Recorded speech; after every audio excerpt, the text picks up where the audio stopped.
So Arun வந்து மேனேஜராக promote ஆகிருக்கார் போல இருக்குது. எல்லாருமே இன்றைக்கி போட்டிருக்கிற ட்ரெஸ்ஸில் தான் இருக்காங்க. ஸோ சீக்கிரமே அது நடக்க போகுதுன்னு நினைக்கிறேன். லைவில் அருண் வந்து மேனேஜராக ப்ரமோட் ஆகி கொஞ்சம் நேரம் மேனேஜராக இருந்திருக்காரு.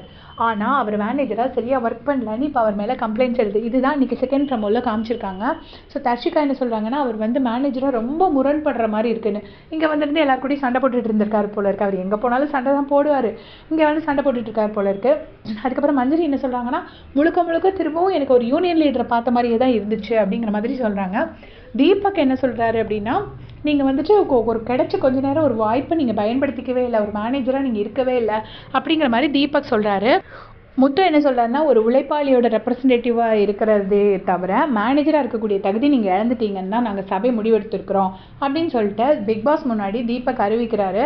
இந்த மாதிரி அருண் வந்து ஒர்க்கராக இருக்கிறதுக்கு நாங்கள் ஒத்துக்கலை, அதனால அவங்க வந்து திரும்பவும் மேனேஜராக இருக்கிறதுக்கு நாங்கள் ஒத்துக்கலை, திரும்பவும் ஒர்க்கராகவே போட்டோம் அப்படிங்கிற மாதிரி சொல்கிறாங்க.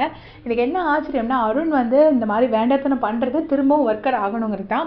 இதை புரிஞ்சுக்க முடியாத ஆள் கிடையாது முத்துக்குமரன். அவரே பயங்கர பிரெயின் இருக்கிறவர்.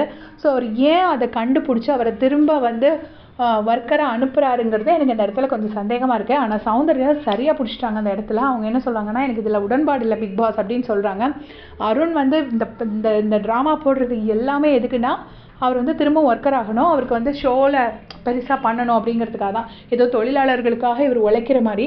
இவர் தான் நேற்று சொன்னார், என் வீட்டில் கூட நான் பாத்ரூம் க்ளீன் பண்ண மாட்டேன், ஆள் வச்சு தான் கழுவேன்னு. இது பாத்ரூம் க்ளீன் பண்ணுறவங்கள ரொம்ப கம்மியாக சொல்கிற மாதிரி சொன்னார். நம்ம இப்போ எதுவும் சொல்லலை, இது எல்லார் வீட்லேயும் எல்லாருமே வச்சுருக்குறாங்க. இருந்தாலும் அவர் வந்து ஏதோ தொழிலாளிகள்னால நான் அப்படி இப்படின்னு ரொம்ப இது பண்ணிவிட்டு நான் போய் அந்த வேலையெல்லாம் நான் பண்ண மாட்டேன்னு அப்படி சொன்னார். இன்னொரு பாயிண்ட் என்ன சொன்னார்னா, நான் வந்து வி ஆர் நாட் பெக்கர்ஸ் அப்படின்னாரு.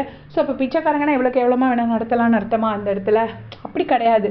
ஸோ இவர் பேச்சில் அவருக்கே நிறைய முரண் இருக்குது. அதை முத்துக்குமரனே கரெக்டாக எடுத்து காமிச்சார். ஸோ இன்றைக்கி இந்த ப்ரமோ இப்படி ரிலீஸ் ஆகிருக்கு. பட் முத்துக்குமரன் என்ன யோசிச்சு பிளான் போட்டாருங்கிறது தான் நமக்கு புரிய மாட்டேங்குது. கண்டிப்பாக ஏதாவது ஒரு பிளான் வச்சுருப்பாரு.